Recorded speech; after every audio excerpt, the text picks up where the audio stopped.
नमस्कार, मैं हूं रवीश कुमार और आप देख रहे हैं खबर न्यूज़। बहुत कम समय में पूरे देश और दुनिया की खबरों पर नज़र डालते हैं। आपसे हाथ जोड़कर रिक्वेस्ट है कि इस वीडियो को आखिर तक देखना और हमें सपोर्ट करने के लिए हमारे यूट्यूब चैनल को सब्सक्राइब करें।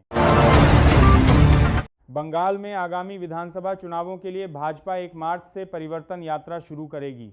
इस यात्रा के तहत पार्टी राज्य के कोने कोने तक पहुंचेगी और ममता सरकार के खिलाफ माहौल बनाएगी। 1 और 2 मार्च को 9 अलग अलग यात्राएं शुरू करेगी, जिनमें अमित शाह, नितिन गडकरी जैसे दिग्गज नेता शामिल होंगे। यात्रा का समापन कोलकाता के ब्रिगेड परेड ग्राउंड में पीएम मोदी की जनसभा के साथ होगा। केंद्रीय गृह मंत्री अमित शाह 7 मार्च को हरिद्वार में उत्तराखंड विधानसभा चुनाव का बिगुल फूंकेंगे। भाजपा राजनीतिक स्थिरता को अपना मुख्य हथियार बनाएगी और धामी सरकार के 4 साल पूरे होने से पहले यह कार्यक्रम होगा शाह के दौरे से मुख्यमंत्री। धामी के चुनाव में पार्टी का चेहरा होने की पुष्टि होगी। भाजपा लगातार तीसरी जीत की हैट्रिक की तैयारी में है, जिसमें धामी सरकार की उपलब्धियां प्रमुखता से गिनाई जाएंगी। जमशेदपुर में स्वर्णरेखा नदी के किनारे 15 मीटर प्रतिबंधित क्षेत्र में बने 40 अवैध निर्माणों को नगर निकाय चुनाव के बाद ढहाया जाएगा। पूर्वी सिंहभूम जिला प्रशासन ने एनजीटी के सख्त निर्देशों का पालन करते हुए यह कार्ययोजना बनाई है। सीओ मनोज कुमार की रिपोर्ट में कुल 145 अतिक्रमण चिन्हित हुए हैं। भू माफियाओं द्वारा बेची गई सरकारी जमीन पर बने इन मकानों को हटाने का अभियान नदी के प्राकृतिक स्वरूप को लौटाने और पर्यावरण सुरक्षा के लिए महत्वपूर्ण है। ग्रामीण विकास मंत्री श्रवण कुमार ने विधानसभा में 7 निश्चय 3 के तहत ग्रामीण क्षेत्रों में दोगुना रोजगार और आय सुनिश्चित करने की प्रतिबद्धता दोहराई। उन्होंने बताया कि वीजी रामजी योजना से ग्रामीण हाट विकसित हो रहे हैं।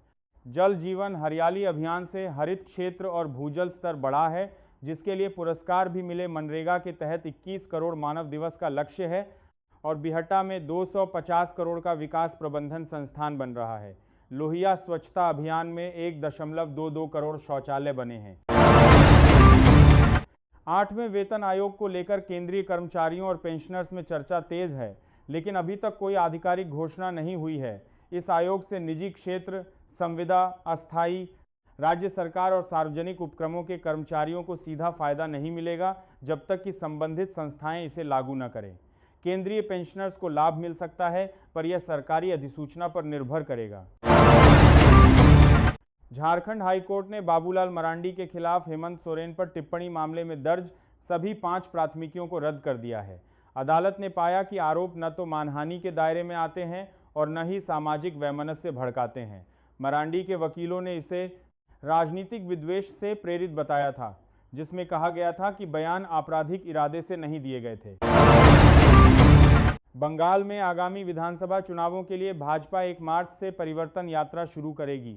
इस यात्रा के तहत पार्टी राज्य के कोने कोने तक पहुंचेगी और ममता सरकार के खिलाफ माहौल बनाएगी। 1 और 2 मार्च को 9 अलग अलग यात्राएं शुरू करेगी। इसके सदी के साथ सपाट के साथ होंगी, जिनमें अमित शाह, नितिन गडकरी जैसे दिग्गज नेता शामिल होंगे। यात्रा का समापन कोलकाता के ब्रिगेड। हरियाणा में आतंकवाद विरोधी दस्ते एटीएस के गठन को मुख्यमंत्री नायब सैनी ने मंजूरी दे दी है। गृह विभाग के प्रस्ताव पर यह निर्णय लिया गया, जिसे अब वित्त विभाग को भेजा गया है।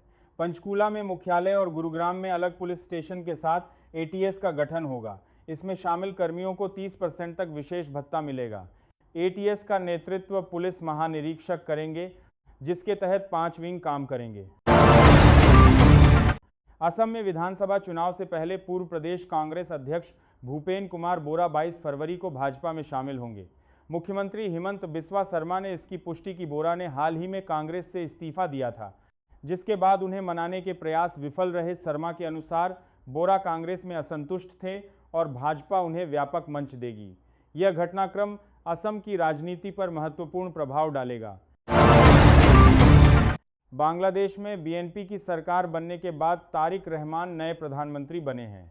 भारत ने इस ऐतिहासिक क्षण में अपना मजबूत समर्थन जताया है। लोकसभा स्पीकर ओम बिरला ने ढाका में शपथ ग्रहण समारोह में भारत का प्रतिनिधित्व किया और प्रधानमंत्री मोदी का बधाई पत्र सौंपा। इस पत्र में पीएम मोदी ने रहमान को भारत की आधिकारिक यात्रा के लिए आमंत्रित किया है। जो दोनों देशों के संबंधों में निरंतरता का प्रतीक है। अमेरिकी राष्ट्रपति डोनाल्ड ट्रंप की गाजा पीस बोर्ड की बैठक को बड़ा झटका लगा है। 19 फरवरी को होने वाली इस बैठक से फ्रांस, जर्मनी, ब्रिटेन सहित कई बड़े यूरोपीय देशों ने दूरी बना ली है। ट्रंप ने 60 देशों को न्योता भेजा था, लेकिन अभी तक यूरोप से केवल 3 देश ही शामिल होने को राजी हुए हैं। भारत वैश्विक अनिश्चितताओं के बीच अपनी रक्षा तैयारियों को मजबूत कर रहा है। फ्रांस के साथ 5 साल के रक्षा रोडमैप को अंतिम रूप देने के बाद भारत इजरायल के साथ संवेदनशील रक्षा प्रौद्योगिकी पर एक महत्वपूर्ण समझौते की तैयारी में है। यह समझौता पीएम मोदी की आगामी इजरायल यात्रा के दौरान होने की संभावना है, जिसमें संयुक्त विकास और प्रौद्योगिकी आदान प्रदान पर जोर दिया जाएगा। उत्तर प्रदेश में कांग्रेस संगठन 2027 विधानसभा चुनाव से पहले संकट में है। संगठन सृजन अभियान के तहत नियुक्त जिलाध्यक्ष विवादित हो गए हैं, जिससे आलाकमान असंतुष्ट है। केंद्रीय पर्यवेक्षकों की नियुक्ति के बावजूद जिलों का आवंटन नहीं हुआ है। लगभग 75% जिलाध्यक्षों को बदलने की संभावना है, जिससे पार्टी में आंतरिक कलह बढ़ने का डर है। फ्रांसीसी राष्ट्रपति इमैनुअल मैक्रों ने मुंबई में प्रधानमंत्री नरेंद्र मोदी से मुलाकात की। यह मैक्रों का चौथा भारत दौरा है, जिसका मुख्य फोकस आर्टिफिशियल इंटेलिजेंस सहयोग और संभावित राफेल लड़ाकू जेट सौदे पर है।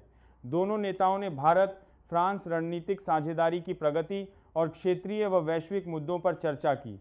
पीएम मोदी ने मैक्रों के मुंबई दौरे पर खुशी व्यक्त की, जो भारत के साथ फ्रांस की एकता को दर्शाता है। रिलायंस जियो ने इंडिया एआई इम्पैक्ट समिट में जियो आरोग्य एआई पेश किया है, जिसमें प्राइमरी हेल्थ केयर के लिए एआई बेस्ड क्लिनिक मॉडल दिखाया गया है। स्मार्ट मिरर और वॉइस एआई का इस्तेमाल करके ये सिस्टम मिनटों में हेल्थ पैरामीटर्स को स्क्रीन करता है, रिस्क की पहचान करता है और दूर दराज के इलाकों में डॉक्टरों की मदद के लिए कई भाषाओं में असेसमेंट देता है। अमेरिकी राष्ट्रपति डोनाल्ड ट्रंप की गाजा पीस बोर्ड की बैठक को बड़ा झटका लगा है। 19 फरवरी को होने वाली इस बैठक से फ्रांस, जर्मनी, ब्रिटेन सहित कई बड़े यूरोपीय देशों ने दूरी बना ली है। ट्रंप ने 60 देशों को न्योता भेजा था, लेकिन अभी तक यूरोप से केवल 3 देश ही शामिल होने को राजी हुए हैं। भारत वैश्विक अनिश्चितताओं के बीच अपनी रक्षा तैयारियों को मजबूत। दिल्ली में सीएम श्री स्कूल परियोजना का शुभारंभ हुआ, जिसमें 75 सरकारी स्कूलों में अत्याधुनिक सुविधाएं लागू की गईं। केंद्रीय शिक्षा मंत्री धर्मेंद्र प्रधान और मुख्यमंत्री रेखा गुप्ता ने सरोजिनी नगर में इसका उद्घाटन किया। यह परियोजना विकसित भारत 2047 के दृष्टिकोण के तहत ज्ञान, कौशल और मानवीय दृष्टिकोण पर केंद्रित है, जो छात्रों को भविष्य के लिए तैयार करेगी। कर्नाटक भाजपा ने राज्य सरकार पर कांग्रेस पार्टी को 31 नागरिक सुविधा भूखंड अवैध रूप से आवंटित करने का आरोप लगाया है। विधान परिषद में विपक्ष के नेता चलवाड़ी नारायण स्वामी ने दावा किया कि नियमों के खिलाफ विशेष कैबिनेट मंजूरी से ये भूखंड दिए गए। भाजपा ने सभी आवंटन रद्द कर जमीन वापस लेने और कानूनी जांच की मांग की है। चेतावनी दी है कि मांगे पूरी न होने पर आंदोलन किया जाएगा।